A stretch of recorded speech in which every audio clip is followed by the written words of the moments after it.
안녕하세요. 피황입니다. 앞으로 말씀도 조금씩 나누고 싶어서요. 원래 말씀, 뭐, 그런 생각을 했어요. 교회에 질문이 많으신 분들이, 또는 열정 있으시고 정말 주님 사랑하시고, 잘 믿으려고 하시는, 실제로 잘 믿으시고 이런 분들이, 갈급하시니까 궁금하시고 갈급하시고 이러다 보니까 유튜브도 많이 보시고 막 그러더라고요.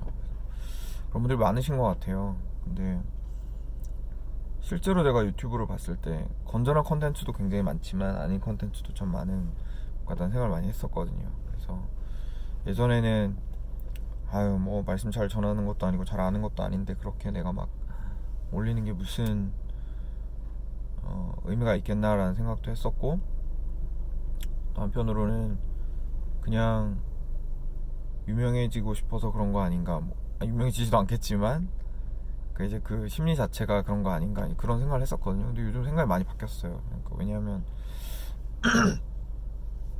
미디어를 저는 그리스도인이 장악해야 된다 이렇게 생각하진 않지만, 그래도 우리의 흔적이 있어야 하지 않을까 이런 생각이 좀 들더라고요. 그러니까 정말 갈급한 사람이 찾았을 때 그래서 한 편이라도 찾아줘야 되는 거 아닌가, 뭔가 검색을 했을 때 한 줄이라도 나와야 되는 거 아닌가, 종말론에 대해서 쳤는데 나오는 게 전부 다 세대주의적이거나 아니면 심지어 이단적인 가르침들밖에 없다. 전 그거는 문제가 있다는 생각이 들더라고요. 그래도 좀 대등하진 않더라도 관심이 있으면 찾아볼 수 있는 수준의 건전한 계시록 해석이라든지 다니엘 해석이라든지 선지서 해석 같은 것들이 올라와 있어야 되는 거 아닌가, 이런 생각들을 하게 되거든요. 그래서 제가 그런 걸 하겠다는 건 아니지만, 그래서 숟가락 얹는 느낌으로, 네. 그리고 같이 말씀을 사실 우리가 성도로서 나누는 게 제일 좋은 것 같고 선한 일인 것 같다는 생각이 많이 들어서요. 그리고 어차피 또 준비를 하니까 같이 나누면 좋겠다는 생각이 들어서 앞으로 말씀도 조금씩 나눠보려고 합니다. 오늘 아침 말씀 마가복음 14장 43절부터 52절이었는데, 예수께서 말씀하실 때 곧 12 중에 하나인 유다가 왔는데 대제사장들과 서기관들과 장로들에게서 파송된 무리가 검과 몽치를 가지고 그와 함께 하였더라. 예수를 파는 자가 이미 그들과 군호를 짜 이르되 내가 입맞추는 자가 그이니 그를 잡아 단단히 끌어가라 하였는지라. 이에 와서 곧 예수께 나와 랍비여 하고 입을 맞추니 그들이 예수께 손을 대어 잡거늘 곁에 서 있는 자 중에 한 사람이 칼을 빼어 대제사장의 종을 쳐 그 귀를 떨어뜨리니라. 예수께서 우리에게 말씀하여 이르시되 너희가 강도를 잡는 것 같이 검과 몽치를 가지고 나를 잡으려 나왔느냐. 내가 날마다 너희와 함께 성전에 있으면서 가르쳤을 때 너희가 나를 잡지 아니하였도다. 그러나 이는 성경을 이루려 함이니라 하시더라. 제자들이 다 예수를 버리고 도망하니라. 한 청년이 벗은 몸에 배 혼니부를 두르고 예수를 따라가다가 무리에게 잡힘에 배 혼니부를 버리고 벗은 몸으로 도망하니라. 아멘. 마가가 항상 그렇긴 하지만 그 기술이 굉장히 간략하고 그 기술이 굉장히 간략하고 컴팩트하고 속도감 있는 것 같아요. 좀 상세하지 못하다는 느낌을 받을 때는 있는데 그래도 굉장히 브리프하게 딱 이렇게 필요한 것들만 딱딱딱 썼다는 느낌이 참 많이 드는 것 같습니다. 근데 43절부터 52절까지 오늘 본문은 유난히 더 그런 것 같은데, 아마 등장인물도 많고 상황이 굉장히 급박해서 그런 것 같아요. 굉장히 속도감 있게 좀 읽히고 여러 일들이 상당히 동시에 발생을 하고 있고 등장인물도 많이 다양하죠. 그래서 예수님을 좀 중심으로 여러 인물들이 많이 등장을 하면서 다이나믹이 아주 그 다이나믹이 있죠. 역동적이죠. 네, 그렇습니다. 그냥 짧게 이 말씀 가운데에서 세 부류의 사람이 좀 보이는 것 같아요. 예수님을 중심에 두고 서로 다른 반응을 보이는 세 부류의 사람이 있어요. 첫 번째는 제가 잘 아는 것처럼 가룟 유다입니다. 가룟 유다는 예수님을 적극적으로 팔아넘기는 사람이죠. 그래서 실제로 44절에 보면 예수를 파는 자가 이렇게 나오는데, 근데 이 사람의 위치가 바뀌는 게 너무 아이러니하고 우리가 마음을 많이 아프게 해요. 43절에 보면 12 중에 하나인 유다가 왔는데 이렇게 나오거든요. 유다가 원래 12 중에 하나였던 거예요. 성경에 정확하게 가룟 유다가 언제 어디에 있었다라고 기록을 하고 있지 않더라도 예수님과 함께 제자들이 함께 있었다라고 이야기하는 그 모든 곳에는 가룟 유다가 함께 있었던 거예요.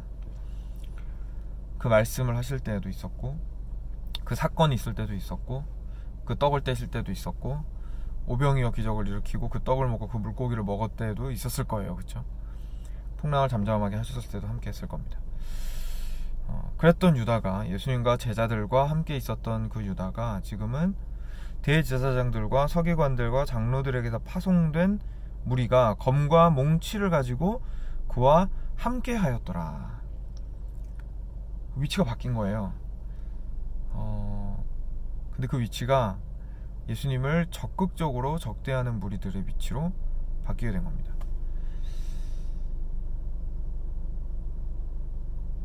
그 무게가 사실 저는 안 느껴져요. 정말로 무슨 뭘까요? 인간적으로 생각을 했을 때, 그렇죠? 그 마음 가운데 정말 무슨 일이 일어났길래, 어떤 진리가 그렇게, 자신의 어젠다가 뭐가 그렇게 중요했길래, 또는 예수님의 하시는 말씀, 회개하라 천국에 가까워하느니라는 그 복음이 얼마나 자신에게서 멀었기에 적극적으로 그것을 미워하고 적대하게 되었을까. 함께 했던 그 시간의 그 모든 경험들과 나눴던 것들이 그 당시에 그 가운데 있을 때에는 자기가 스파이로서 그렇게 한 게 아니었지만, 결국 검과 몽치를 들고 예수님의 반대편에 있는 사람들의 편에 서서 예수님에게 정말 검과 몽치를 들이밀 때에는 그동안에 예수님과 제자들과 함께 생활했던 그 시간들과 그것들이 사실은 스파이의 시간이 되게 만들어 버린 거죠. 그렇지 않나요? 속과 겉이 다른 사람이 없다라는 사실을 스스로 증명한 셈이 되고, 그때에 나눴던 사랑들과 교제들과 들었던 이야기들과 배웠던 가르침들과 함께 자주 갔던 장소들과 함께 보냈던 시간들과 그 특성들과 그 특징들이 약점을 잡을 수 있는 근거로 작용을 한 거예요. 그래서 언제 어디에 누가 어떻게 있는지를 정확하게 알고 있었고, 그래서 그 사람들 데리고 반대편의 사람들을 데리고 검과 몽치를 들고 예수님을 잡으러 앞장서서 갈 수 있었던 거죠.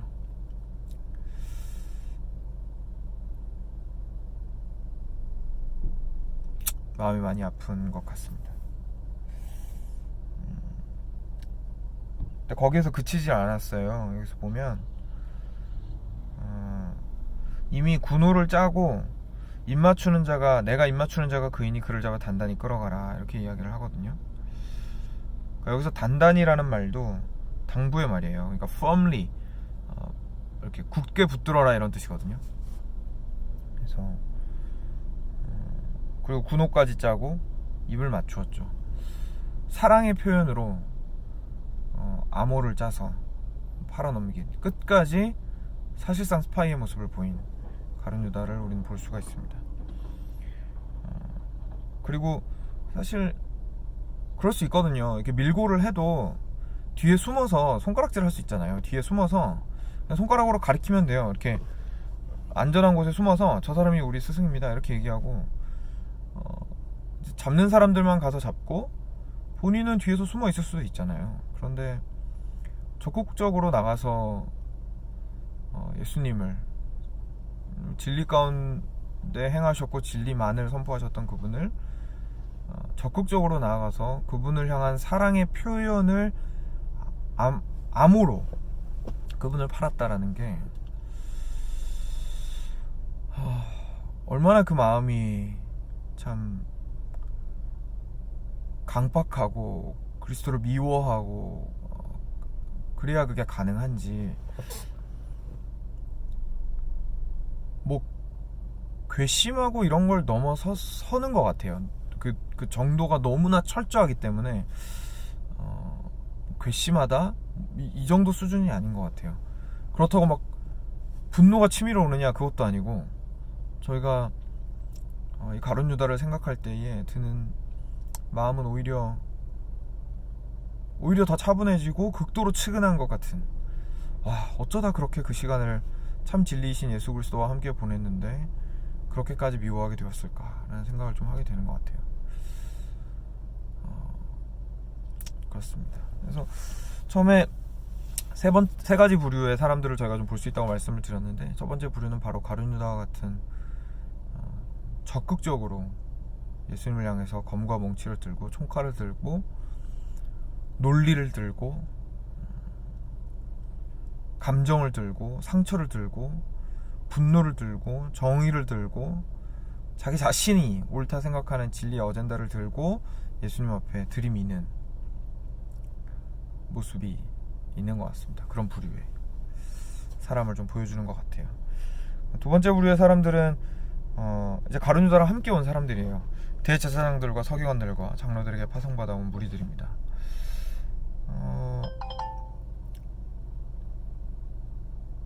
이 사람들이 그 가룟 유다가 예수께 나와라 비어하고 입을 맞추니까 46절에 그들이 예수께 손을 대어 잡거늘, 그러니까 실제로 검과 몽치를 들고 온 건 가룟 유다가 아니라 같이 온 사람들이었습니다.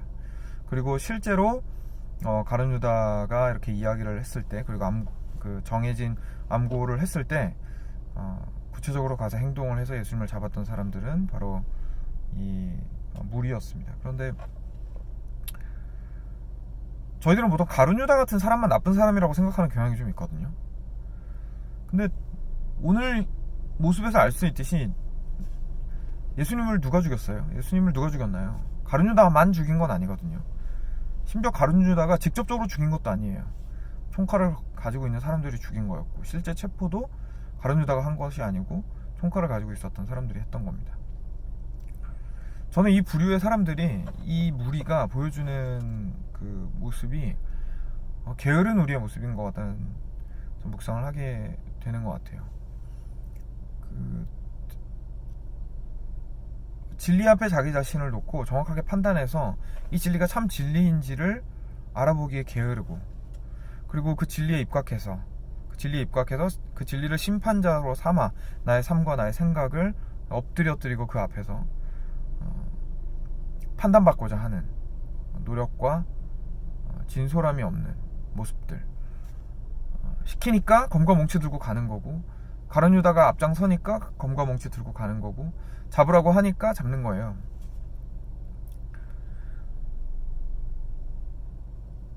알티 프랑스가 그 정리한 걸 보면, 마가복음을 정리한 걸 보면, 여기 오늘 본문 이후에 나오는 무리들은 대체로 알티 프랑스가 아니네요. 알티 프랑스가 아니고 다른 분입니다. 다른 분인데 NAC 주석에 나오는 내용인데, 제가 저자를 지금 기억을 못 하겠는데 그분이 정리한 걸로는 43절 이후에 나오는 내용들에서는 이 무리들이 예수님에 대해서 좋은 감정을 드러내는 무리가 없습니다. 그런데 그 이전에는 줄곧 그래도 예수님을 환호하고 예수님을 응원하고 예수님과 함께하고자 하고 예수님을 왕 삼고자 하는 사람들이 있었어요. 과연 그게 얼마나 다를까라는 생각이 드는 거죠, 오늘 이 장면을 보면서. 물론 다른 사람들이었겠지만, 그렇죠, 개개인은. 하지만 무리라는 측면에서 봤을 때는 큰 차이가 없다는 생각이 많이 듭니다. 자기 자신을 진리 앞에 진지하게 놓고 이 예수 그리스도의 그 사역의 의미와 전파하시는 말씀의 의미가 무엇인지 진지하게 숙고하고 그 앞에 우리 자신을 내어놓지 않았던 사람들, 우리의 좀 게으른 모습이 아닌가 라는 생각이 많이 들었습니다.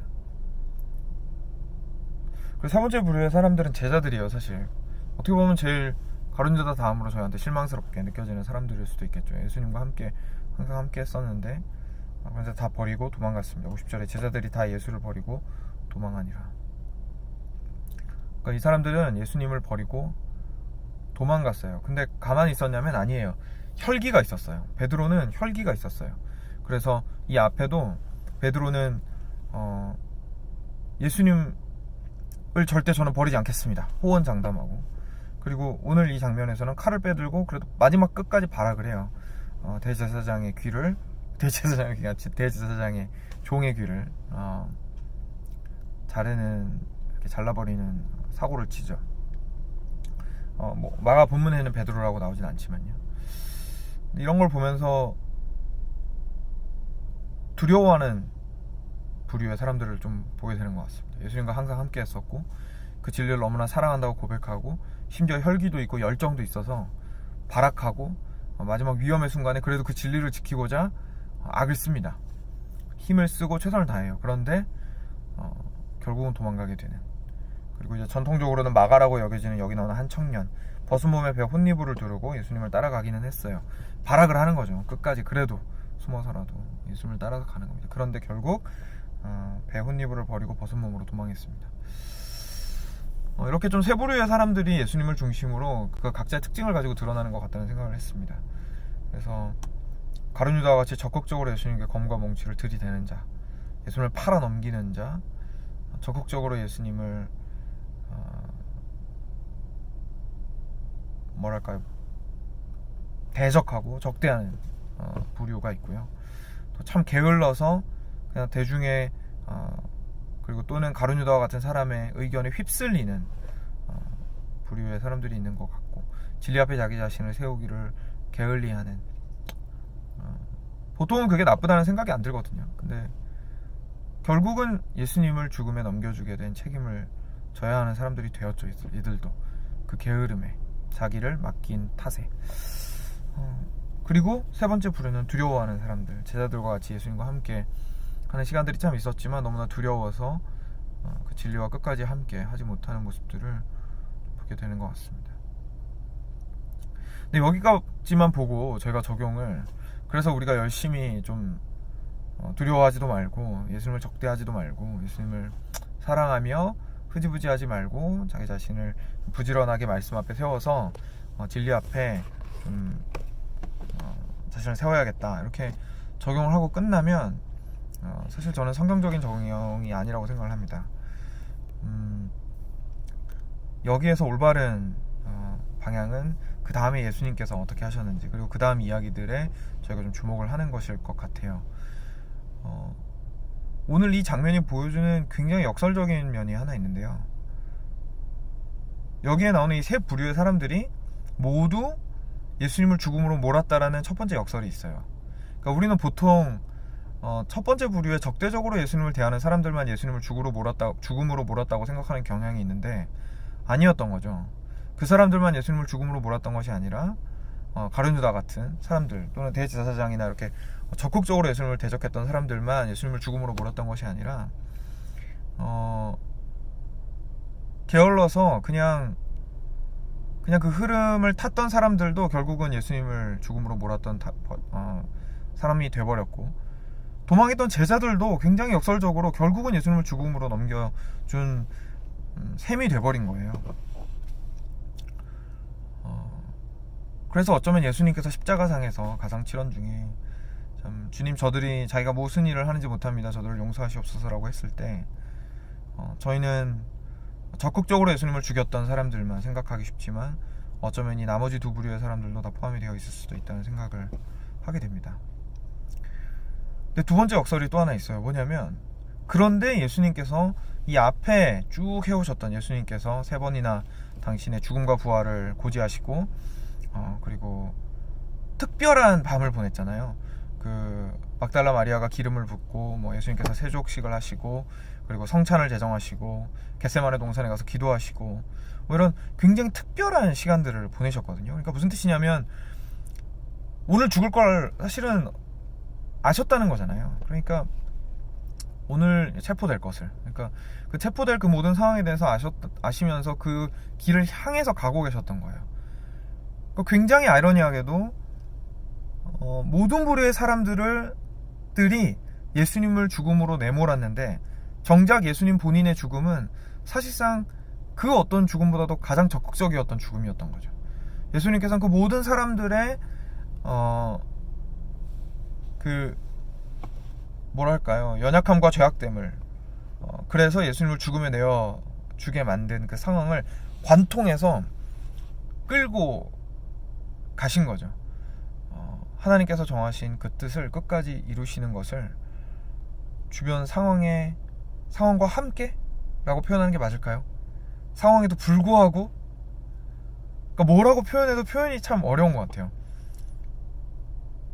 그 상황을 사용하셔서, 전 그것도 좀 부족한 것 같아요. 그 상황을 관통하셔서 라는 느낌이 전 계속 들더라고요. 관통이라는 표현이 계속 머리에 떠올랐는데, 그 모든 연약하고 죄악된 인간들의 모습들, 각 부류의 사람들의 모습들, 예수님을 서로 다른 방식으로 죽음으로 내몰았던 그 상황 가운데에서 그 모든 사람들과 상황을 관통해서 하나님의 뜻을 온전케 하시는 예수님의 죽음을 그 고귀한 것으로 만드는, 비참한 죽음이 아닌 고귀한 죽음으로 만드는 그 결정과 시행을 스스로 하셨다라는 것을 우리가 좀 보게 되는 것 같아요. 그게 아니라면 사실 우리에게 무슨 소망이 있겠습니까? 그렇죠? 이 부류의 사람들이 모두 그래도 예수님의 그 구원의 가능성 아래 놓여 있는 사람들인데, 회개하면 구원받을 수 있는 가능성 아래 놓여 있는 사람들인데, 예수님께서 이렇게 이 모두의 예수님을 죽음으로 참 내몰았던 사람들, 어떤 방식으로든 내몰았던 사람들의 어떠함에도 상관없이 스스로 그 죽음을 선택하신 것으로서 죽음을 향해서 가셨다면, 거기에서 우리가 얻는 위로가 첫 번째 있는 것 같아요. 두 번째 위로는 저희가 다 잘 알고 있는 사도행전 2장의 위로입니다. 사도행전 2장에서 그렇게 두려워서 떨었던 제자들도, 그리고 그 자리에서 그 제자들의 놀라운 선포를 들었던 그 무리들도, 어쩌면 예수님을 대적했을지도 모르는 사람들도, 그리고 나중에 심지어 사도 바울까지도, 그렇죠? 적극적으로 예수님을 대적했던 사도 바울까지도 성령이 임하시니까 온전히 회심하고 주님께로 돌아왔던 사건을 볼 수 있고, 그리고 나서야 비로소 복음이, 예수 그리스도의 회개하라 천국이 가까웠느니라는 복음이 구체적으로 이 땅 가운데 전파되었던 것을 저희가 좀 볼 수 있는 것 같아요. 저희 안에는 좀 세 가지 모습이 다 공존하고 있는 것 같아요. 저희가 참으로 죄악되어서 예수님을, 그 참 진리신 예수님을 적대할 때가 분명히 있고, 저희가 죄를 참 사랑하니까. 두 번째로는 그 죄를 적극적으로 지을 때만 우리가 잘못했다고 생각하기 쉬운데, 사실은 가만히 있는 것도 죄인 거죠. 가만히 있어도 진리는 뒷걸음질 치고, 가만히 있어도 우리는 우리 안에서 사실상 꺼지는 불을 그냥 쳐다보고 있는 셈이 되겠죠. 그래서 예수님을 사실상 죽음에 넘겨주게 되는 모습이 될 겁니다. 제자들의 모습은 우리가 정말 가장 자주 보이는 모습이 아닌가 싶은데, 도망치는 성도의 모습 언제나 볼 수 있는 것 같고요. 두려워서 도망치는 모습. 저희가 논리적으로, 그리고 행동으로서, 그러니까 지성적으로, 논리적으로라기보다 좀 포괄적으로 지성적으로라고 말하는 게 좀 더 정확하겠죠. 지성적으로, 그리고 감정으로, 영적으로, 그리고 행동으로 주님을 따라야겠지만, 오늘 보는 것처럼 우리가 어떤 방식으로든 참 어떻게 보면 추잡한 모습을 주님 앞에서 항상 보일 수 있는 것 같고 보이는 것 같습니다. 그래서 유일한 위로가 그리스도께서 그럼에도 불구하고 그 죽음을 자신의 죽음으로, 끝까지 하나님의 뜻으로서 순종함으로 그 십자가 위에 올라가셨다라는 것과, 두 번째로는 성령께서 온전히 우리 가운데 내주하셔서 놀랍게 역사하사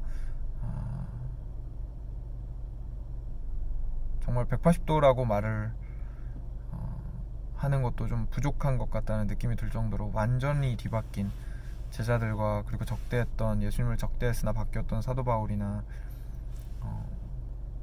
회색지대에서 그냥 게으르게 살았던 무리들이, 3,000이 넘는 자들이 베드로의 설교를 듣고 돌아온 사건이나 뭐 등등 이런 것들을 통해서 저희로 바라보게 하시고 소망을 가지게 하시는 것 같습니다.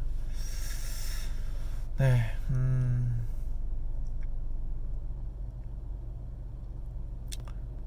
항상 그런 것 같아요. 기독교 신앙은 우리의 모습을 보고 참으로 참담해하면서 예수 그리스도와 성령께서 예수 그리스도께서 보여주신 소망을 성령으로 인하여 우리가 받아 누림으로 인하여 위로와 안식을 얻을 수 있는 그것이 그리스도의 삶이 아닌가 싶습니다.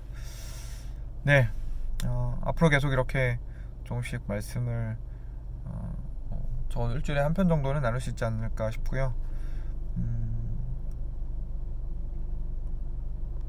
오늘 하루도 그 소망 가운데 평안을 누리는 하루 되시길 바랍니다. 피황이었습니다.